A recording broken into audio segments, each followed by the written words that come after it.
You're watching The Third Eye.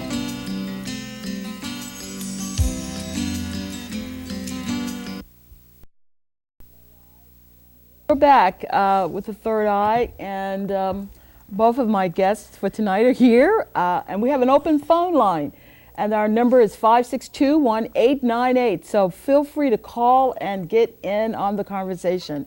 I'd like to, if I can, just sort of get a sense. We were sort of ending on the last segment of talking about spirit guides, talking about being connected to the spirit energy that's around us. Jennifer, would you like to talk about that in terms of just how people can connect with that? Can you see that in the astrological chart? Can you see? Yes. Yes. The spiritual psychic energies are connected to the water signs and the water houses. The water signs are Cancer, Scorpio, and Pisces. The water houses are the 4th house, the 8th house, and the 12th house in an astrology chart. So if you have planets falling in one of those 3 houses, automatically you know you have a very intuitive, open person who's open to spirit, because you cannot deal with the spiritual realm or the psychic realm without going through the water energy. Yes. It's very interesting. So what if somebody have an empty house?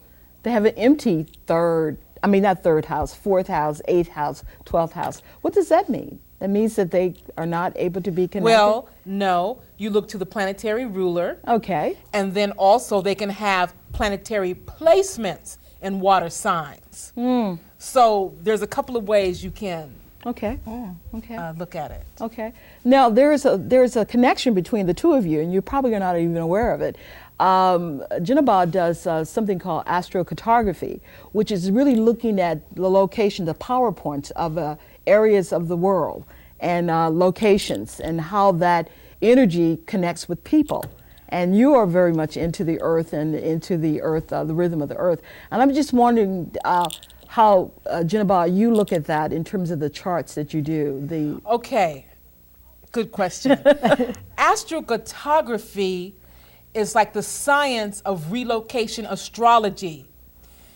Everybody is born at a certain time. The planets are placed up in the heavens. Okay?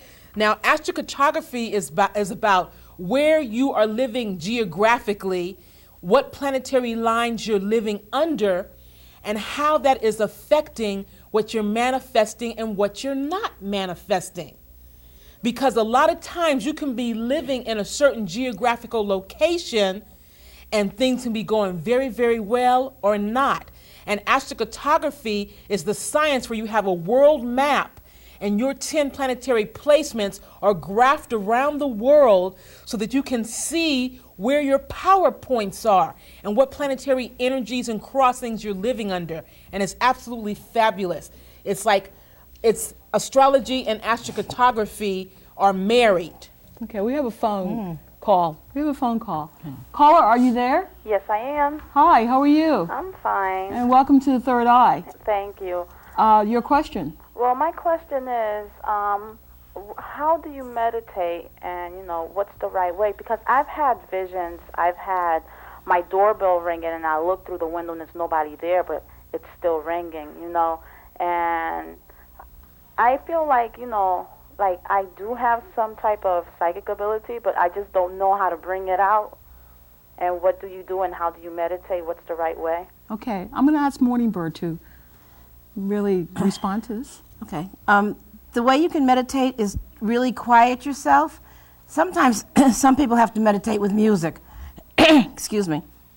Sometimes you have to meditate with music.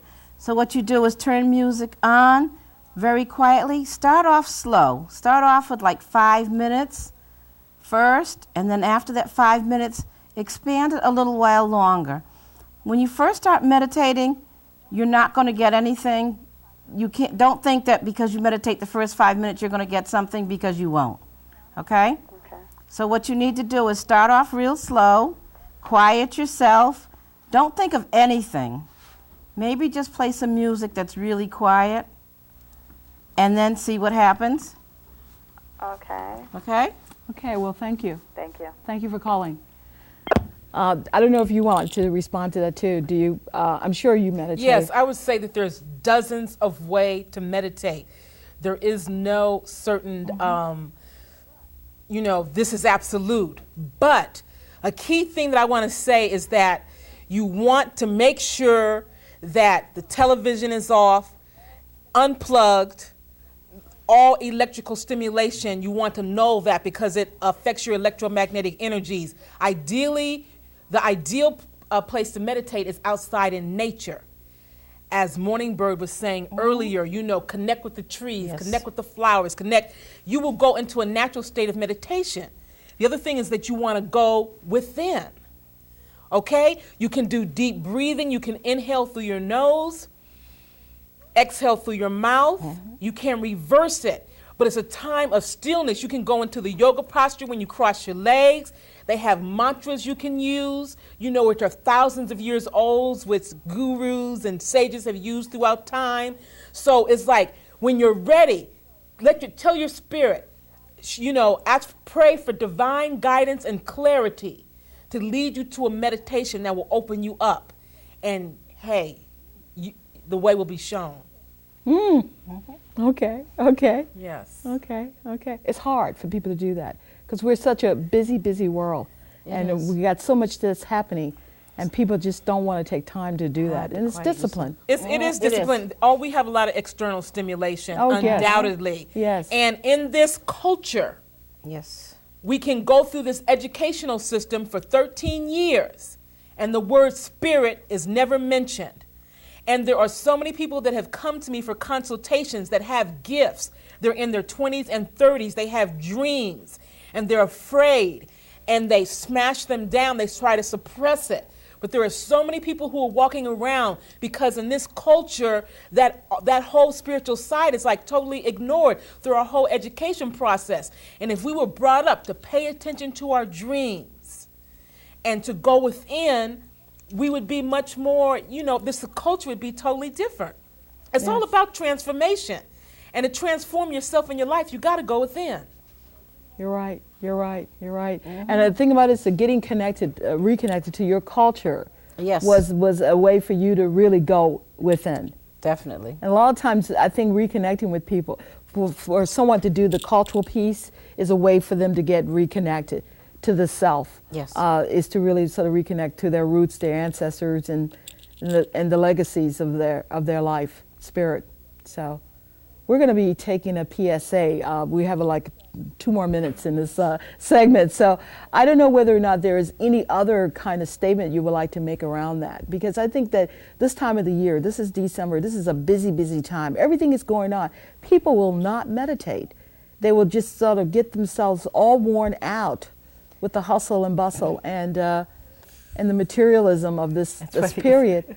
And they just will not. We have 1 minute, so we're probably going to have to come back and talk about this because I think that it's going to be a really, this is a time when people really need to think about sort of bringing closure to the year and starting a new year and really sort of getting centered. You know what brings you into the inner journey?